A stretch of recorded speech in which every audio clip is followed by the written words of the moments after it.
जो संकट का साथी नहीं, वह अवसरवादी होता है। अवसरवादी संकट का साथी डबल इंजन की सरकार थी, भारतीय जनता पार्टी थी। तो वोट भी भारतीय जनता पार्टी को मिलना चाहिए ना। सभी लोग सहमत हैं। और भाइयों बहनों, फ्री में वैक्सीन, सबको वैक्सीन तो दिया ही। डबल इंजन की सरकार है, महीने में 2 बार राशन मिल रहा है ना, डबल डोज राशन भी। ये राशन पहले मिलता था फ्री में, सपा के ने कभी दिया? वे देते कैसे? ये बिजली का पैसा, किसानों के कर्ज माफी का पैसा, ये दवा का पैसा, वैक्सीन का पैसा, राशन का पैसा, ये सभी इनके गुर्गे हड़प जाते थे। और यही पैसा जाता था इनके इत्र वाले मित्र के घर में। इनके इत्र वाले मित्र को तो आपने देखा है ना। इत्र वाले मित्र के लिए ही हम लोग बनाए हैं बुलडोजर। जब बुलडोजर चलता है, ढूंढते ढूंढते इत्र वाले मित्र के ऊपर चढ़ता है, तो नोट के पहाड़ निकलते हैं वहां से। और फिर वही पैसा गरीबों को फ्री में राशन देने में, वही पैसा बिजली देने में, वही पैसा वैक्सीन के लिए और वही पैसा बिजली के लिए भी हम उपयोग में लाते हैं। वे लूट रहे थे, हम जनता का सहारा बनकर के जनता को सहयोग करते हैं। फर्क साफ है। उन्होंने जाति, मत और मजहब के आधार पर समाज को बांटा है। विकास केवल सिपाही खानदान का किया है। भाइयों बहनों, हम लोगों ने तो सबका साथ और सबके विकास की बात की है। 25 करोड़ प्रदेश की जनता को ही परिवार माना है और उसके सुख दुख में सहभागी बनकर के सरकार हमेशा आपके साथ खड़ी हुई है। याद करिए 2012 में जब समाजवादी पार्टी की सरकार आई थी, समाजवादी पार्टी की सरकार ने पहला निर्णय लिया था आतंकवादियों के मुकदमों को वापस लेना। उन्होंने वाराणसी में संकट मोचन मंदिर या फिर कचहरी पर हमला करने वाले आतंकवादियों के मुकदमों को वापस लिया। श्री राम जन्मभूमि पर आतंकी हमला करने वाले आतंकवादियों के मुकदमों को वापस लेने की चेष्टा की। लखनऊ की कचहरियों पर हमला करने वाले आतंकवादियों की, गोरखपुर में विस्फोट करने वाले आतंकवादियों की, कानपुर में सीरियल ब्लास्ट करने वाले आतंकवादियों की, बिजनौर में विस्फोट करने वाले आतंकवादियों के मुकदमों को वापस लेने की कुत्सित चेष्टा की थी। और भाइयों बहनों, कल आपने देखा होगा गुजरात की अहमदाबाद के एक न्यायालय ने 38 लोगों को मृत्यु दंड और आजीवन कारावास की सजा दी है। उसमें उत्तर प्रदेश के भी जुड़े हुए कुछ आतंकी हैं और उसमें से एक आतंकवादी का बाप तो समाजवादी पार्टी का प्रचार करते हुए देखा जा रहा है। ये चीजें क्या दिखाती हैं? ये चीजें दिखाती है कि सपा का हाथ आतंकवादियों के साथ,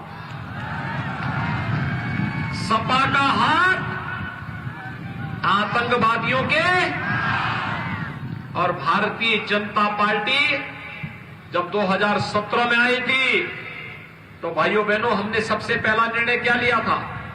हमने पहला निर्णय लिया था अन्नदाता किसानों की कर्ज माफी का। 86 लाख किसानों का 36,000 करोड़ रुपए का कर्ज माफ हुआ था।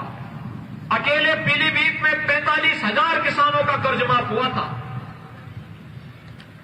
पीलीभीत में 45,000 किसानों का कर्ज माफ हुआ था।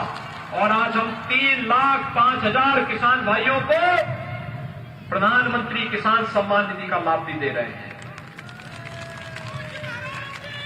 भाइयों बहनों, हमने दूसरा निर्णय लिया था बेटियों की सुरक्षा के लिए एंटी रोमियो स्क्वाड का गठन करना। हर थाने में एंटी रोमियो स्क्वाड का गठन हुआ। आज प्रदेश में दंगे नहीं होते, महिलाएं सुरक्षित हैं, कानून का राज है, अपराधियों के खिलाफ कार्रवाई की गई है तो एक कानून का भय समाजवादियों के मन में है, लेकिन समाजवादी पार्टी की सरकार के समय तो समाजवादी पार्टी सत्ता की शागिर्द बनकर के कैसे अराजकता पैदा करती थी, ये सभी हर व्यक्ति जानता है।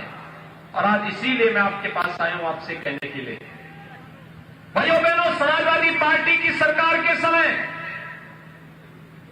5 साल में केवल 18,000 गरीबों के लिए मकान स्वीकृत हो पाए थे। किसी गरीब को मिला नहीं था, फाइलों में स्वीकृत हुए थे। और भारतीय जनता पार्टी की सरकार के समय 43,50,000 गरीबों को एक एक मकान मिला है। 43,50,000 गरीबों को। ये जो गरीबों के मकान का पैसा है, बिजली का पैसा है, अन्नदाता किसानों की ऋण माफी का पैसा है, या फिर प्रधानमंत्री किसान सम्मान निधि का पैसा, वृद्धजनों को, विधवा महिलाओं को, दिव्यांग जनों को मिलने वाली पेंशन हो, या फिर वैक्सीन और दवा और टेस्ट में खर्च होने वाले पैसा पहले भी था। अब तो पीलीभीत में हम मेडिकल कॉलेज भी बना रहे हैं। भाइयों बहनों, 2023 में जब मेडिकल कॉलेज में कक्षाएं प्रारंभ होंगी तो मेडिकल कॉलेज में पीलीभीत के नौजवान को मेडिकल की शिक्षा के लिए, डॉक्टर बनने के लिए दिल्ली, मुंबई या दक्षिण भारत के राज्यों में नहीं जाना पड़ेगा। अब मेरे पीलीभीत के नौजवानों को पीलीभीत में ही डॉक्टर बनने का अवसर प्राप्त होगा। एक मेडिकल कॉलेज, हम लोग मेडिकल कॉलेज आपके पीलीभीत में ही बना रहे हैं। ये जो पैसा हम लोग लेके आए हैं, सरकार तो वही है, पहले बसपा थी, सपा थी, अब बीजेपी आई है, लेकिन कार्य पद्धति में फर्क देख रहे होंगे। पहले परिवार का भरते थे, बसता था, इत्र वाले मित्र के घर चला जाता था, और आज तो जब परिवार ही नहीं है, पूरा प्रदेश ही परिवार है, तो पूरे प्रदेश के लिए आज काम करना है। एक संकल्प के साथ हम लोग निकले हैं, और उस संकल्प के साथ आपको जोड़ने के लिए हम लोग आए हैं कि भाजपा ही सुरक्षा दे सकती है, भाजपा ही सम्मान दे सकती है, और भारतीय जनता पार्टी ही अयोध्या में राम मंदिर का निर्माण भी कर सकती है। मुझे एक बात बताइए, अयोध्या में राम मंदिर का निर्माण एक कांग्रेस के लोग कर पाएंगे?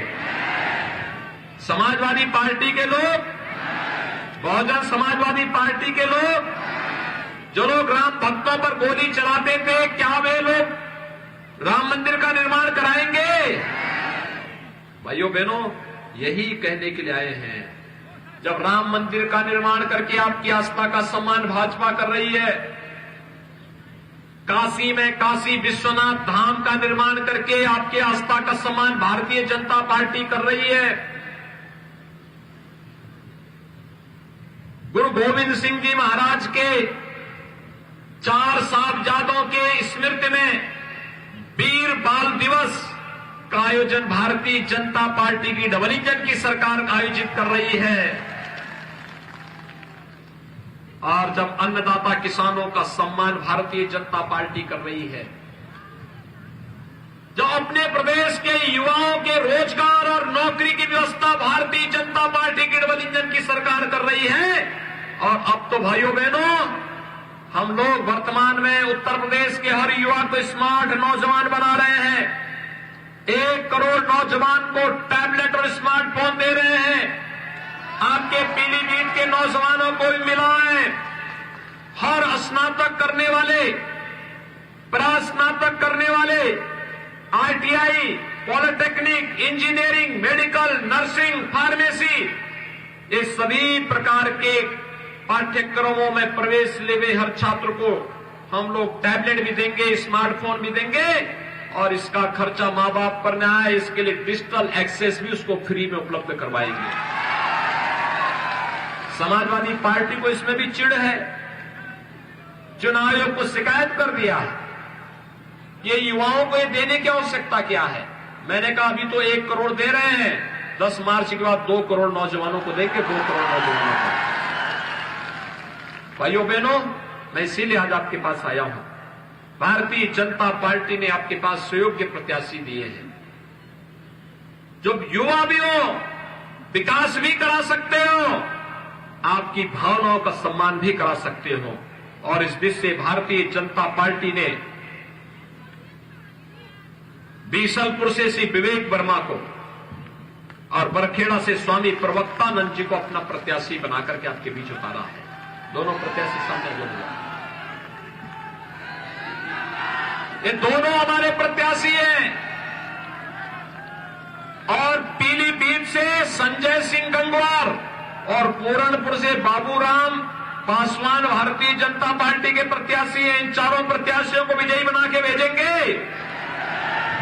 फिर एक बार 300 पार के लक्ष्य को प्राप्त करने में योगदान देंगे सभी लोग। उस पार भी, इस पार भी छतों के ऊपर जो लोग हैं, उन लोगों से मैं अपील करूंगा, सभी लोग सहमत हैं। भाइयों बहनों, प्रदेश की सुरक्षा के लिए